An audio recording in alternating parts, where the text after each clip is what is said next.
Bonjour et bienvenue à cet épisode de BRB. Pour l'entièreté du mois de février, je vais regarder plusieurs séries de jeux. Dans le cas de cet épisode, ça va être Mario, Sonic et Donkey Kong, et voir comment est-ce qu'ils ont fait le transfert de la deuxième dimension à la troisième dimension. Également, du côté musique, je vais vous présenter l'évolution de la carrière de mon chanteur préféré, qui est Dan Avidan, parce qu'il y a un nouvel album qui est supposé sortir le 4 mars, donc ça va mener jusqu'à ça. Et il a changé souvent de groupe indépendant jusqu'à où il est aujourd'hui, donc ça va être intéressant de ce côté-là. Donc, aujourd'hui, tel que je vous l'ai déjà dit, nous allons parler dans cet ordre de Mario, Sonic et Donkey Kong. Mais pour commencer en musique, nous allons avoir New York Love du premier groupe de Dan Avidan qui s'appelle The Northern Hues. Et ensuite, ça va être Un peu mêlé de Amélie P. Bédard. Pour ceux qui se joignent à nous, qui veulent savoir un peu ça va être quoi le feel de l'émission, c'est des chansons qui sont très smooth, très relax, donc asseyez-vous et partons ensemble dans un voyage autre, ou quelque autre, ou quelque autre formulation de ce genre. Donc, je vous revois tout de suite après la pause. Mon corps, un automate qui marche encore, pilote automatique qui ne voit pas. Ça fait longtemps que la lumière conserve ses rayons. Alors, nous venons d'entendre de Amélie P. Bédard, Un peu mêlé, ainsi que Si longtemps de Édouard VII. Pour ce qui est de ma promesse de The Northern News, ça va commencer à la prochaine pause musicale. Donc, ou peut-être même l'autre d'après. Bon, peu importe.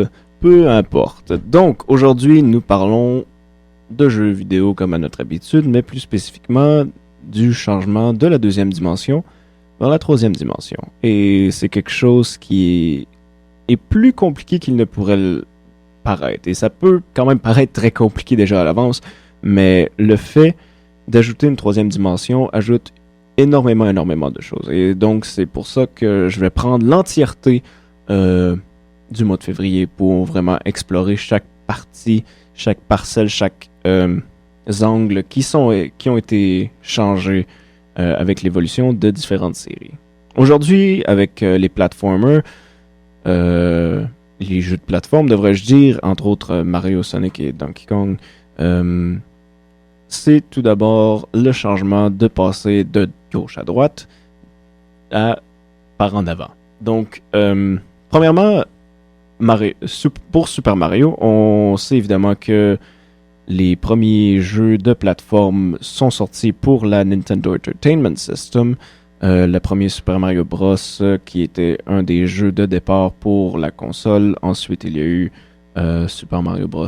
2, qui est parfois surnommé Super Mario USA, parce qu'il s'agissait en fait d'une version changée d'un jeu qui avait été conçu avec des mascottes japonaises, mais ils voulaient simplement que le jeu se vende mieux aux États-Unis, donc ils ont changé les personnages pour Mario, ses amis et son frère et la princesse et tout ça. Super Mario Bros. 3, qui est sorti avec la sortie du film The Wiz, et lors de le changement de console vers la Super Nintendo Entertainment System et l'ère du 16-bit, on a eu droit à Super Mario World, et c'est là également qu'on a eu l'arrivée de Yoshi. Maintenant, tout ça a changé en 1995, lorsque Nintendo s'est lancé dans les jeux en 3 dimensions, avec la Nintendo 64. Le premier jeu à avoir fait ça, c'est avec Super Mario 64. Maintenant, graphiquement, parce qu'il faut quand même en parler, le fait de changer à des pixels et des artistes qui ont vraiment fait qu'est-ce qu'on appelle du pixel art, qui font des dessins qui sont très très précis, qui ont énormément de couleurs, et de changer à des polygones qui sont très très simples, qui pourtant à l'époque pouvaient paraître comme étant le meilleur que la technologie pouvait offrir. Ça a été quand même un changement qui était drastique. Il y en a plusieurs qui ont même attendu à la prochaine console, la GameCube, avant de se lancer là-dedans, parce que à ce moment-là, les polygones et tout ça, c'était raffiné, c'était rendu plus, disons, potable. Et donc, du côté de la présentation, Super Mario 64, c'est considéré comme étant un des meilleurs jeux sur la console, mais graphiquement, on s'entend que il a plus ou moins vieilli, là, le Mario. Du côté des contrôles, qu'est-ce qui a été le plus grand changement du 2D à la 3D, entre autres, tout simplement à cause de la manette, ce n'était plus un D-pad, mais bien un joystick. Donc, ce n'était plus des flèches, c'était un contrôle qui pouvait aller dans n'importe quelle direction d'une manière circulaire. Donc, voilà.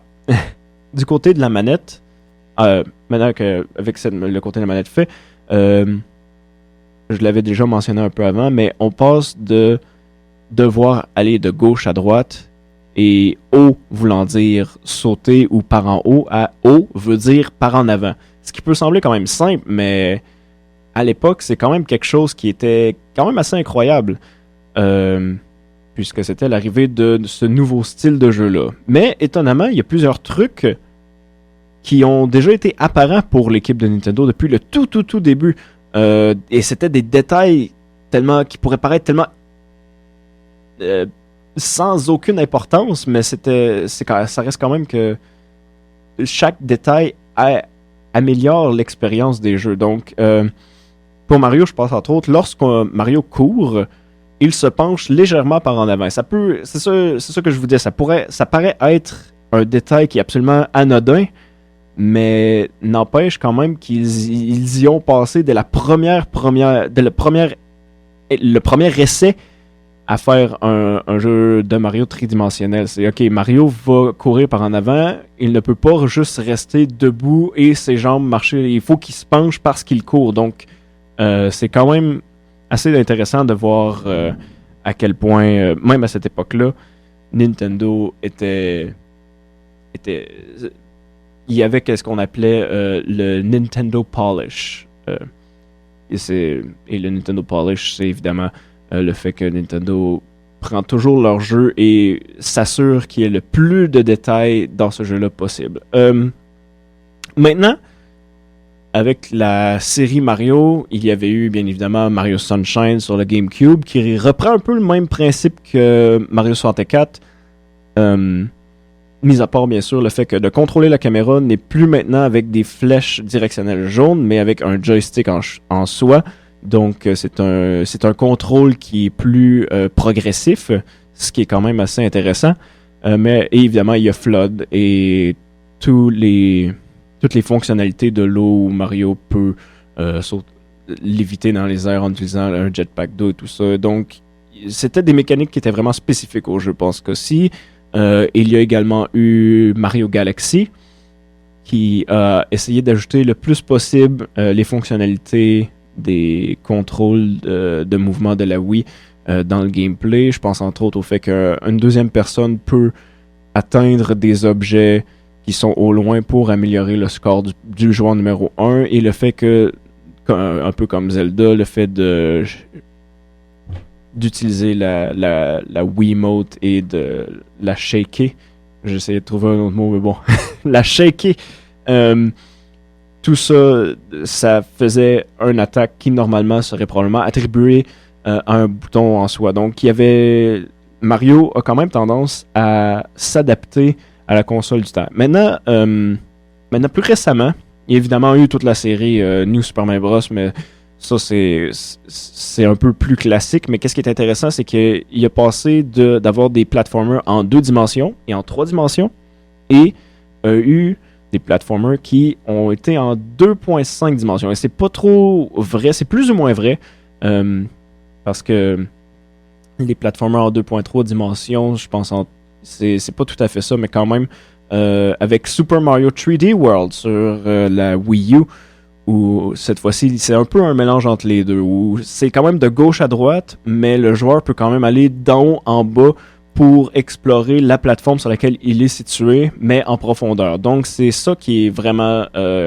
plus intéressant avec Mario, c'est qu'il continue quand même de se développer. On dit souvent que chaque nouveau jeu de Mario, c'est tout le temps la même chose, mais c'est quand même surprenant de voir de quelle manière ils réussissent, encore aujourd'hui, après 30 ans, de pousser le personnage à différentes limites. Je pense entre autres, d'ailleurs, le dernier jeu de Mario qui est sorti, c'est bien évidemment Mario Maker, où plusieurs personnes peuvent créer leur propre niveau de Mario, le partager en ligne, et d'autres personnes peuvent y jouer et dire qu'ils aiment ce niveau-là ou non, lui donner de la notoriété, tout ça, ce qui était quand même quelque chose de génie, puisque Mario Maker est devenu un des jeux préférés de plusieurs critiques en ligne dans leur top 10 de jeux, et avec raison quand même. Ils ont vraiment mis plus de fonctionnalités dans les possibilités de création qu'ils n'ont eux-mêmes utilisées dans les jeux précédents, ce qui est quand même quelque chose. Et ça montrait aussi à quel point la créativité des joueurs, ça leur tenait à cœur d'avoir mis autant de fonctionnalités que ça. Donc, ça, c'est Mario, et c'est Mario du 2D au 3D. Et on peut dire que ça s'est quand même très très bien passé. Qu'est-ce qui arrive quand quelqu'un, ça n'arrive pas trop bien pour lui? Eh bien, après la pause, nous allons parler de Sonic the Hedgehog, et nous allons voir comment quelque chose peut très très mal tourner. Donc, mais avant cela, là, nous allons avoir un peu de Northern Hughes avec New York Love et Out of the Black Sea. Et je vous revois tout de suite après la pause.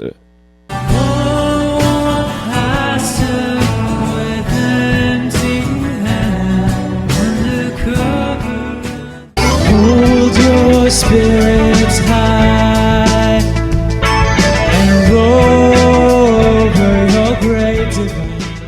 Bonjour et re-bienvenue à BRB. Aujourd'hui, nous parlons du passage de la deuxième à la troisième dimension dans les jeux de plateforme. Nous venons d'entendre, outre les publicités, nous venons d'entendre New York Love ainsi que Out of the Black Sea, les deux par The Northern Hughes. Et c'est ainsi que la force retrouvera sa balance. Bon, avant la pause, nous avions parlé de Mario et de son développement dans la deuxième, dans la troisième, mais également dans la 2.5e dimension, et de son succès à peu près à chaque pas. Aujourd'hui, présentement, là, on va parler plutôt de Sonic, qui a eu quand même une aventure un petit peu plus tumultueuse. Il faut savoir que Sonic a commencé ses aventures dans les années 90, alors que Mario avait, à l'époque, 90% des parts de marché des jeux vidéo. Et par Mario, je voulais évidemment dire Nintendo. C'est une figure de style. Son premier jeu a été un énorme succès. Il y a ensuite eu une suite et un troisième jeu qui s'appelle Sonic 3 and Knuckles plutôt, qui ont tous les trois été d'énormes succès et qui sont souvent considérés comme étant les trois meilleurs de la série. Pourquoi est-ce qu'ils sont considérés les meilleurs de la série? Parce que le passage à la troisième dimension s'est fait de manière assez bizarre, disons. À l'époque de la Genesis, la Sega Genesis, Sonic Adventure avait été créé, ainsi que Sonic Adventure 2 par la suite. Et qu'est-ce qu'on a eu à ce moment-là? C'est Sega, ou plutôt Sonic Team, qui a tenté de mettre un peu plus d'histoire dans les jeux de Sonic. Et évidemment, faut pas oublier quand même que c'est un jeu de Sonic, c'est un jeu de plateforme. C'est quand même difficile à faire comme d'ajouter une histoire à un jeu de plateforme. Ça peut être fait comme Mario, comme A Story About My Uncle, où l'histoire est un peu une raison pourquoi les jeux, tu dois sauter d'une place à l'autre et non pas que c'est quelque chose de principal. C'est vraiment à ce moment-là où il a commencé à avoir des problèmes. Et ensuite, il y a eu Sonic the Hedgehog, parfois surnommé Sonic 06, qui a eu une période de développement tumultueuse qui a fini avec son lancement alors que le jeu n'était pas prêt. C'est arrivé à plusieurs reprises. Par contre, bien que je pourrais insulter la franchise de Sonic pendant bien des années, il y a quand même eu plusieurs jeux qui ont été bien reçus. Je pense entre autres à Sonic Colors qui était plus un retour aux formes, un retour à Sonic qui avait commencé à avoir des power-ups à ce moment-ci. Alors c'était un peu une ressemblance avec Mario et ça a quand même permis d'avoir différents designs de plateformes et donc c'est pour ça que ça a été un jeu qui a été quand même bien reçu. Il y a également eu Sonic Generation, qui a été un amalgame des jeux de Sonic en 2 dimensions et en 3 dimensions, donnant aux jeux qui sont normalement en 3 dimensions une version du niveau en 2 dimensions et vice-versa. Donc c'était quand même très intéressant. Le jeu a été bien fait, a été très très bien reçu et a été tout de suite poursuivi par Lost World, qui est un jeu qui, de manière des plateformes, ressemblait plutôt à Mario Galaxy. C'est-à-dire, c'est plusieurs plateformes dans le vide et Sonic avec un bouton qui lui permet de courir à ce moment-là et non pas une habilité qui faisait en sorte qu'il courait immédiatement, ou plutôt qu'il commençait tranquillement à avancer jusqu'à temps qu'il court, devait passer au travers de ces plateformes-là, qui a été, lui-ci, très très bien reçu. Donc, c'était supposé aller très très bien, jusqu'au moment où Sonic Boom a été lancé et, un peu comme Sonic 06, le développement a été tumultueux, le jeu n'était tout simplement pas prêt et a quand même été lancé. C'est considéré maintenant comme étant un des pires jeux pour la Wii U. Donc, pour l'instant, c'est là où est-ce qu'on en est avec Sonic. Il y a toutefois également une émission d'animation qui passe et le monde semble de l'apprécier quand même pas trop mal. Donc, au moins il y a ça, j'imagine. Donc, c'est à peu près tout ce que j'ai à dire pour Sonic.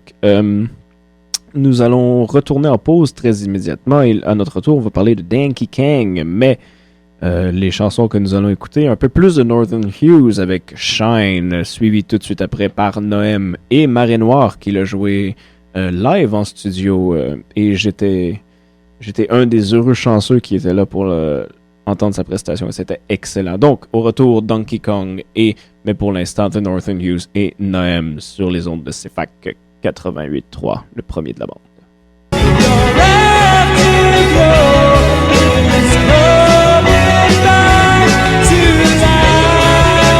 Il y a un monstre géant, de tout son nom il s'étend.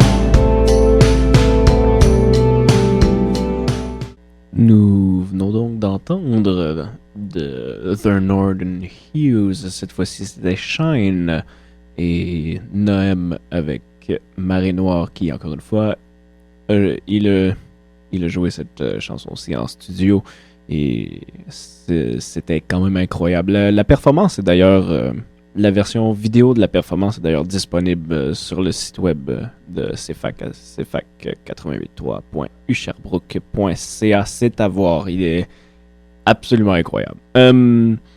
Aujourd'hui, nous passons à un autre sujet, mais nous parlons du passage de la 2e à la 3e dimension. Avant les 2 dernières pauses, j'avais parlé de Mario, de son passage de la 2e à la 3e dimension à la 2.5e dimension.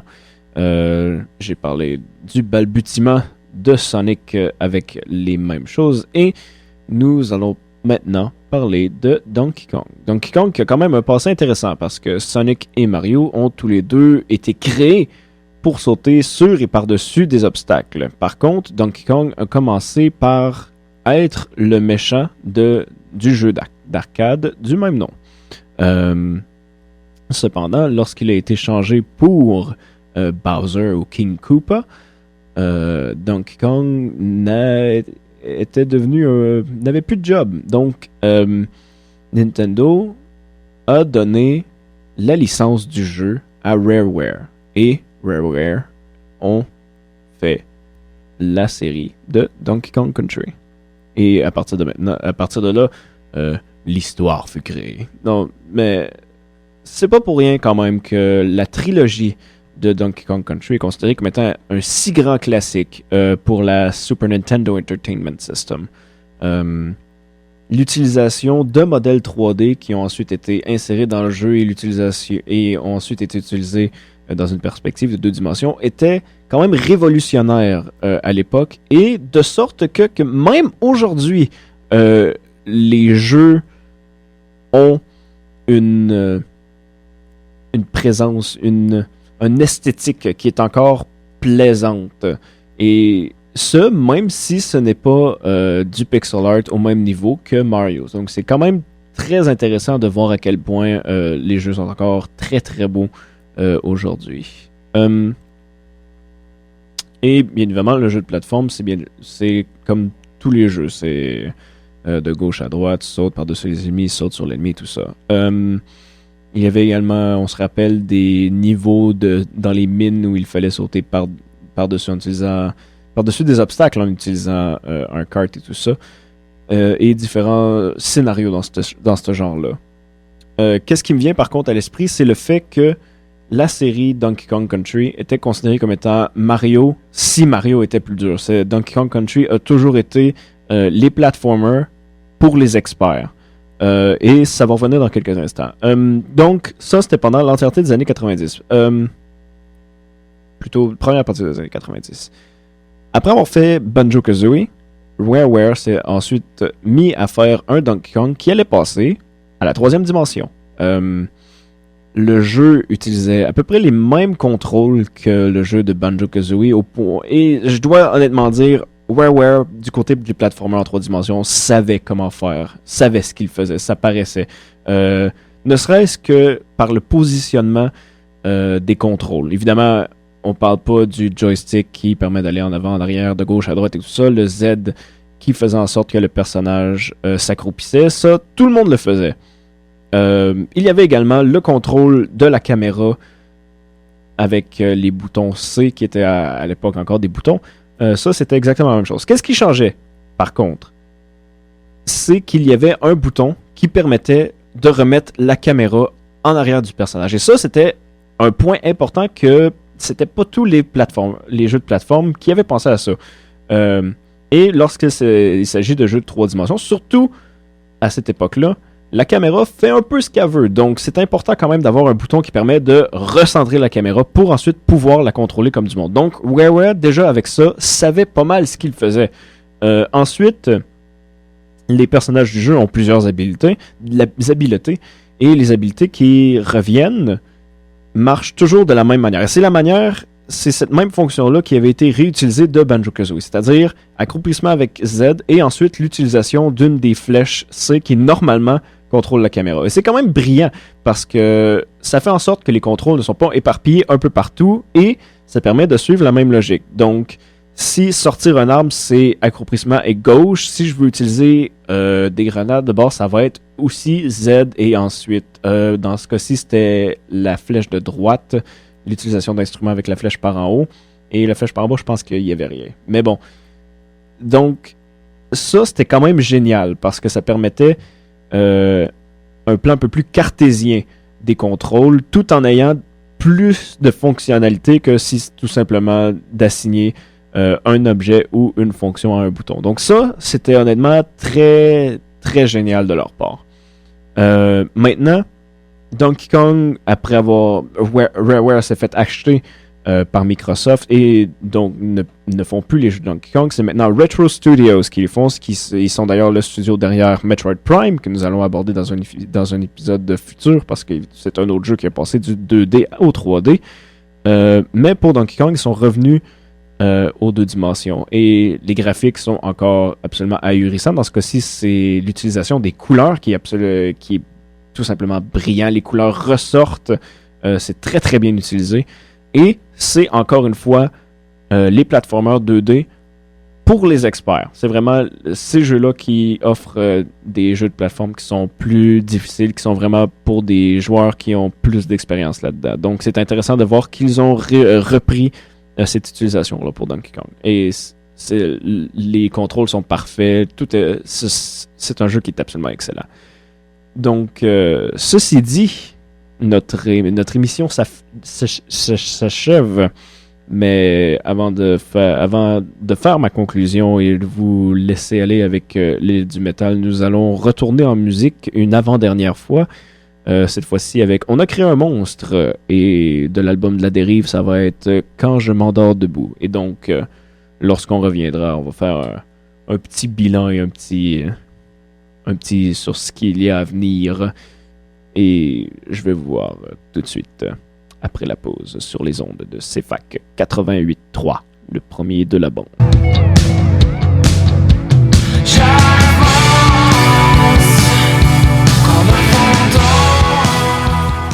Nous venons donc d'entendre Quand je m'endors debout de On a créé un monstre. Et c'est à peu près déjà tout pour notre première émission de la série du 2D au 3D qui va se passer tout au long du mois de février, même jusqu'au début mars, je crois. Et également, du côté musique, la première facette de la carrière de Dan Avidan. La semaine prochaine, donc, nous allons parler de qu'est-ce qui se passe lorsque on veut attaquer une chauve-souris, mais plutôt que d'être tout simplement en avant de nous, peu importe sa hauteur, puisqu'il n'y a pas d'axe Z, à avoir wow, à avoir un axe Z. Et je veux bien sûr parler de The Legend of Zelda. Non seulement ça, mais nous allons également parler de Prince of Persia, qui était un jeu classique qui a ensuite été refait, certains diront à la perfection, par Ubisoft Montreal quand même. Il faut en parler, il faut être fier de ça. Et finalement, dans ce deuxième épisode du 2D à 3D, nous allons aussi parler de Castlevania, qui sera, disons, le Sonic de cet épisode-ci, puisque le passage du 2D au 3D s'est fait de manière assez difficile. Donc, c'est ça pour notre contenu. Nous allons passer du côté musique de 2004 à 2007 en passant de The Northern Hues, qui a été le premier band de Dan Avidan, à son deuxième, où il était un duo avec Peter Lennox. Et je veux parler de Sky Hill et de leur album unique, en fait, Run with the Hunted.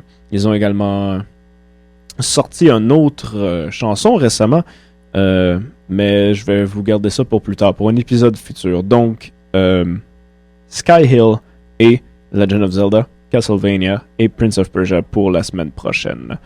Nous allons terminer en musique avec The Northern News, une toute dernière fois, cette fois-ci tirée encore une fois de leur EP, comme toutes les chansons qui ont été présentées, sauf la première, New York Love.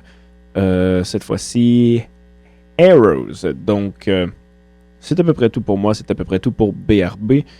Et je vais vous laisser au beau soin de Lilith du métal. Donc, je vous dis à la semaine prochaine.